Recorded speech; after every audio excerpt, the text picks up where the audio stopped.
We're in San Antonio, Texas. It's May 13th, 2004, Game 5 of the Western Conference semifinals between the Spurs and the Lakers. LA is inbounding the ball with 0.4 seconds remaining, down 1 point. Once those fractions of a second elapse, someone here is going to walk off the floor a hero. You might already know who, but they don't. Some of these guys already feel like the hero, or hope to become the hero, or wish they could have been the hero, but they don't know what to expect.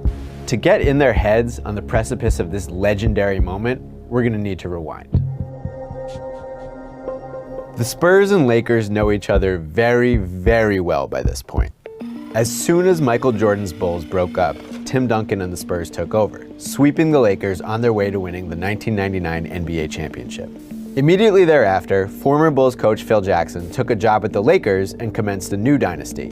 He led Kobe, Shaq, and the gang to 3 straight championships in 2000, 01, and 02. Those latter 2 championship runs included dominant series victories over the Spurs. But things changed between the Lakers and Spurs in 2003. In the 03 Western Conference semifinals, San Antonio held home court advantage and commanded Game 5 at home until the Lakers made a 25-point comeback. LA set up a chance to steal the win when Robert Horry, long known for his prowess in the clutch, squared up from downtown. But the man nicknamed Big Shot Bob missed that big shot. The Spurs survived to win the game, then the series, and eventually the championship. And that summer, they won Big Shot Bob too. Horry switched sides, leaving the Lakers to sign with the Spurs, ring chasing long before it was cool. Horry's been very quiet in this series against his old team, but maybe that's because none of the games have required any big shot heroics. They've all been decisive wins. San Antonio won both the first 2 games by double digits, and when the series moved back to LA, the Lakers won both those games convincingly. So for the second year in a row, this Game 5 feels like a pivotal juncture in the 7-game series, and once again, Horry's had a chance to decide it. With a minute to go, Manu Ginobili made an incredible save and gave Horry an opportunity to put the Spurs up 4. But he missed it. Badly. So yeah, Big Shot Bob got his big shot and he bricked it. Robert Horry, you are not the hero. But the Spurs are going to win as long as they get a stop, so who is the hero? Until moments ago, I would have said Devin Brown. Who? This guy. Let's rewind. Devin Brown is an undrafted San Antonio native who played for teams like the Kansas Cagers, got cut by the Spurs a few times, then finally got a steady job with his hometown team this season. And tonight, he's answered the call. Besides Tim Duncan, everyone's been kind of shit for the Spurs.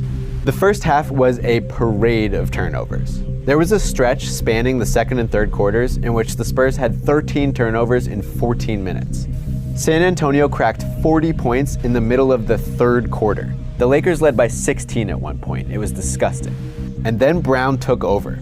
He had a 10-point third quarter, keying a run that brought San Antonio back within single digits while Los Angeles went cold from the field. Devin Brown really looked like the hero of the Spurs comeback for a while there, until Tim Duncan happened. Duncan hasn't really had a sharp game by his standards, but he's been gobbling up rebounds off all those misses, and he's hit a couple banana shots in this fourth quarter. And, down 1 with 5 seconds left, Duncan caught an inbound pass, dribbled directly into the defense, faded to his left, and chucked a shot high over Shaquille O'Neal's outstretched hand. It was one of the biggest, ugliest shots of Duncan's career. He couldn't even see the basket, and he buried it to put the Spurs ahead with almost no time left. So yeah, handle these next 0.4 of a second, and Tim Duncan is clearly the Spurs hero. But the Lakers do have the ball. They have a chance. It's unlikely, but one of them could be this game's hero. So who could it be? If you haven't been paying close attention to the Lakers this season, you might be kind of perplexed by the options. The Lakers won a lot of games this year, but it was still an exceptionally strange season. Pretty grim, honestly. Back in the offseason, Kobe Bryant was charged with sexual assault. Since then, he's been flying back and forth to Colorado for legal proceedings, even during the playoffs. This is a challenging situation for people trying to cover Bryant as a player. There's no heroism there. It's just an amazing thing in a physical sense to think a guy can put his body through that.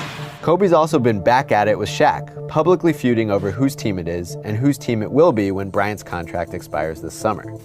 Meanwhile, Phil Jackson's contract is also running out, and there's tons of speculation that he might not remain Lakers coach after this season.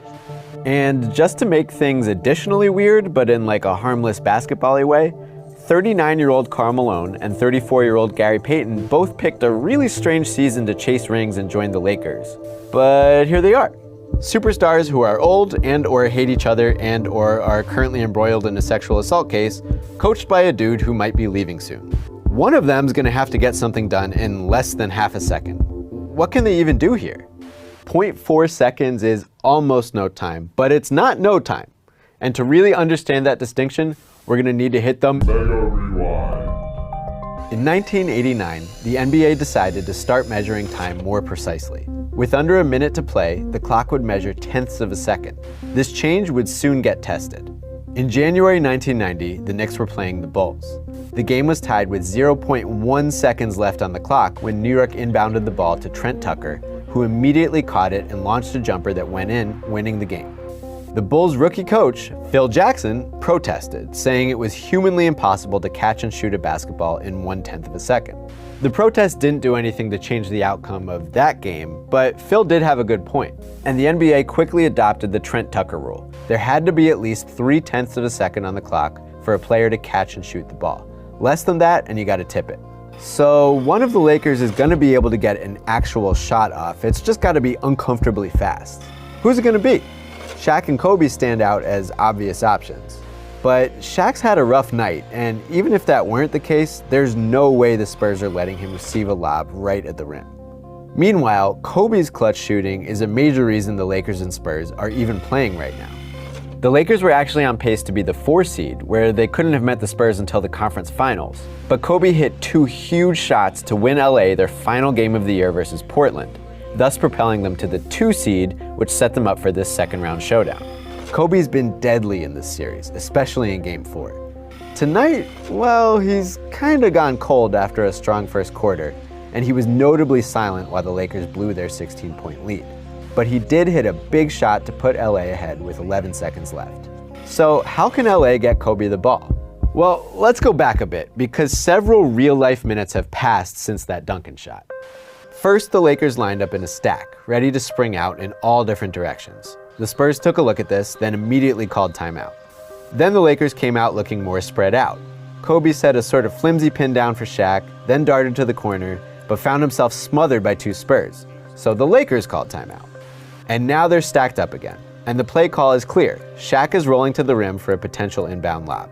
Kobe's scrambling up top to receive the short pass. But once again, the Spurs are hell-bent to deny all of that. Kobe's doubled every step of the way. Shaq's wrapped up too. But Payton's got to get rid of the ball now, so he looks at the only available option, Derek Fisher. Fisher, like everyone else, is in a weird spot this season.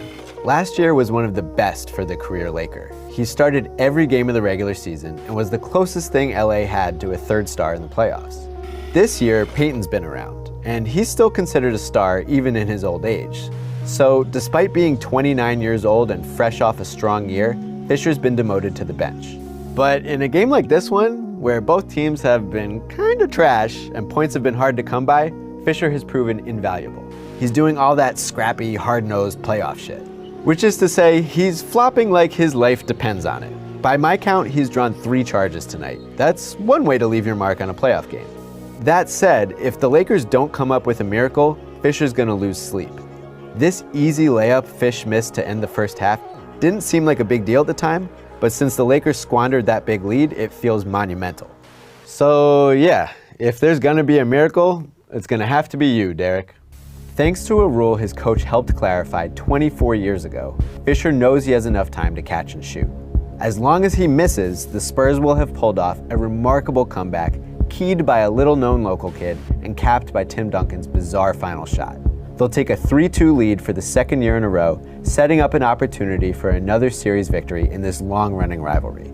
If Fisher somehow pulls this off, everyone forgets the blown lead, and that Duncan shot, and, at least for the moment, the unrelenting ugliness of this whole Lakers season. LA will be the first team in this series to win on the road, with a prime chance to finish this thing off back in LA. And a longtime Laker who got benched in his prime will get to be the hero. Okay, welcome to a moment in history. They get it to Fisher.